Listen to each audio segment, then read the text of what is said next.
یہ دنیا کیسے بنی، فرشتوں، جنوں، نبیوں، رسولوں اور پیغمبروں کے بارے میں مکمل معلومات کے لیے آپ ہماری ویڈیو آخر تک دیکھیں۔ اللہ تعالیٰ ہر چیز کا پیدا کرنے والا ہے اور وہی ہر چیز پر قدرت رکھتا ہے۔ اللہ وہ ہے جس نے آسمانوں اور زمین اور ان کے درمیان کی سب چیزوں کو 6 دن میں پیدا کر دیا اور پھر عرش پر جلوہ فرما ہوا۔ مزید اللہ تعالیٰ سورہ الحدید آیت نمبر 4 میں فرماتے ہیں، وہی ہے جس نے آسمانوں اور زمین کو 6 دن میں پیدا کیا، پھر عرش پر جلوہ فرمان ہوا۔ وہ خوب جانتا ہے اس چیز کو جو زمین میں جائے اور جو اس سے نکلے، اور جو آسمان سے نیچے آئے اور جو کچھ اس میں چڑھ کر جائے، اور جہاں کہیں تم ہو وہ تمہارے ساتھ ہے، اور اللہ تمہارے اعمال کو دیکھ رہا ہے۔ اسی طرح اللہ تعالیٰ سورہ ہود آیت نمبر 7 میں فرماتے ہیں، اور اللہ ہی وہ ذات ہے جس نے 6 دن میں آسمانوں اور زمین کو پیدا فرمایا اور اس کا عرش پانی پر تھا۔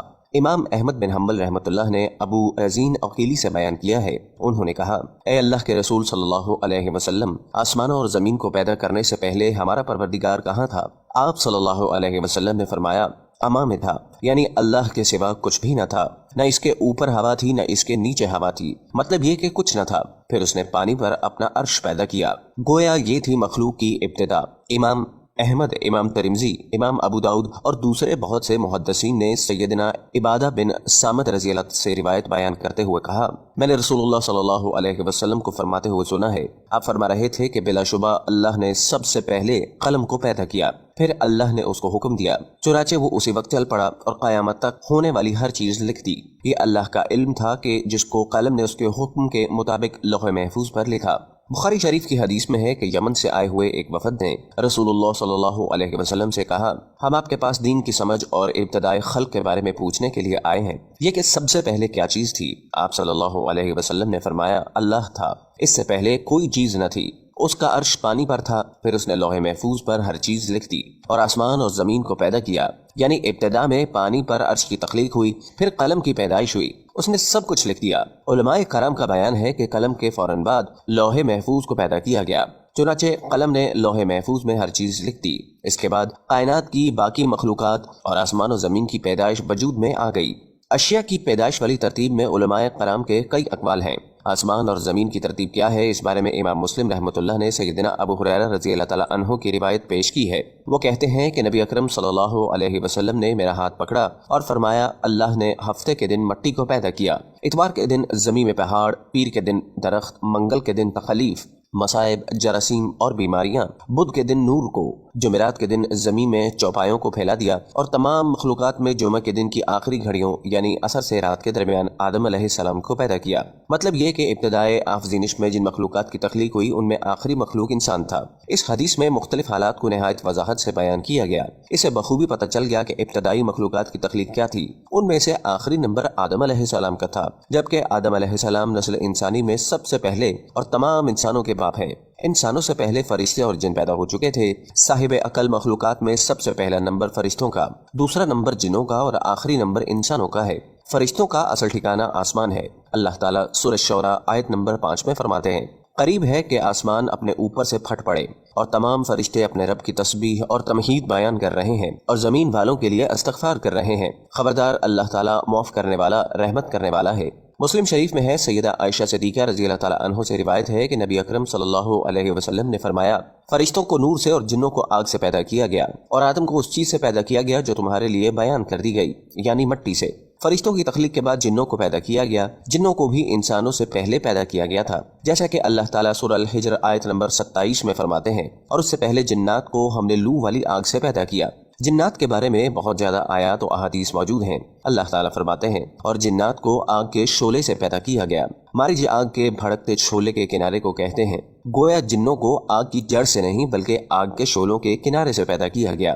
قرآن مجید میں اللہ تعالیٰ نے ابلیس شیطان کا قول نقل کیا، تو نے مجھے آگ سے پیدا کیا۔ اس طرح پہلے بھی بیان ہو چکا ہے۔ اللہ نے فرمایا، اس سے پہلے جنات کو ہم نے لو والی آگ سے پیدا کیا۔ یہ ہے جنات کی اصل اور بنیاد۔ ابلیس ملعون بھی جنات میں سے ہے اور اس مسئلے میں کسی کو تردد اور شبہ نہیں ہونا چاہیے، اس لیے کہ قرآن مجید میں ہے، اور ابلیس جنوں میں سے تھا، مطلب یہ کہ وہ فرشتوں میں سے نہیں تھا۔ حسن بصری رحمت اللہ فرماتے ہیں کہ وہ پلک جھپکنے کے برابر بھی فرشتوں کی جنس میں داخل نہیں ہوا، اور نہ ہی وہ کبھی فرشتوں میں شمار ہوا۔ وہ جنات میں سے ہے کیونکہ اس نے خود اقرار کیا تھا کہ اے اللہ، تو نے مجھے آگ سے پیدا کیا۔ اگر یہ فرشتہ ہوتا تو اس وقت کہتا کہ اے اللہ، تو نے مجھے نور سے پیدا کیا، اس لیے ابلیس کا جن ہونا روز روشن کی طرح عیاں ہے۔ سیدنا عبداللہ بن عمر رضی اللہ تعالیٰ عنہما اور سیدنا عبداللہ بن عباس رضی اللہ تعالیٰ عنہما فرماتے ہیں، آدم علیہ السلام سے 2000 سال پہلے جنات پیدا کیے گئے، وہ ہماری زمین پر رہائش پذیر تھے۔ آہستہ آہستہ وہ فسق و فجور میں مبتلا ہو گئے۔ جب وہ فتنہ فساد میں حد سے بڑھ گئے، ناحق خون بہانے لگے، تو اللہ نے ان کی طرف فرشتوں کا عظیم لشکر بھیجا۔ اس سے جنات کی زبردست مارکہ آرائی ہوئی۔ اس مارکہ آرائی میں فرشتوں نے جنوں کو تہس نہس کر دیا اور وہ سمندروں کے جزیروں میں پناہ لینے پر مجبور ہو گئے۔